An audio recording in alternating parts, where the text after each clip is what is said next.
పూరా local. Welcome to పూరా local. Dasara ఉత్సవాలు పూర్తవగానే దీపావళి వేడుకలు ప్రారంభమయ్యాయి. ఇప్పటికే టపాసుల కొనుగోలుతో దుకాణాలు కిటకిటలాడుతున్నాయి. అయితే దీపావళి పండుగ ఎప్పుడు చేసుకోవాలనే ప్రశ్న ఇప్పుడు తలెత్తింది. సంవత్సరంలో వచ్చే పెద్ద పండుగల్లో దీపావళి ఒకటి. వెలుగులు నింపడానికి ఈ పండుగ ఎప్పుడు వస్తుందా అంటూ చిన్న పెద్ద అంతా తెగ ఎదురు చూస్తుంటారు. అయితే ఈ ఏడాది ఈ పండుగ 20న జరుపుకోవాలా లేకపోతే 21న జరుపుకోవాలా అనే సందిగ్ధం పలువురిలో నెలకొంది. కారణం 2 రోజుల్లో అమావాస్య తిథి ఉండడంతో పలువురు సందేహం వ్యక్తం చేస్తున్నారు. దీనిపై పండితులు స్పష్టత ఇస్తున్నారు.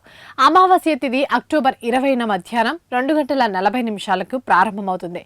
మరునాడు సాయంత్రం 4:05 వరకు అమావాస్య గడియలు ముగినున్నాయి. సూర్యాస్తమయానికి అమావాస్య అక్టోబర్ 20 తేదీనే ఉంది కాబట్టి ఆ రోజునే దీపావళి జరుపుకోవాలి. ఇక ఆ రోజు పూర్తి ప్రదోష కాలం సాయంత్రం 5:46 నుంచి రాత్రి 8:18 వరకు ఉంటుందని వివరించారు. లక్ష్మీ పూజ కూడా అదే రోజు రాత్రి జరుపుకోవాలని వారు సూచిస్తున్నారు. ఆ రాత్రి 7:08 నుంచి 8:18 మధ్య జరుపుకోవాలని వివరిస్తున్నారు. ఇవి ఇప్పటివరకు అప్డేట్స్. మరిన్ని అప్డేట్స్ కోసం చూస్తూనే ఉండండి పూరా లోకల్.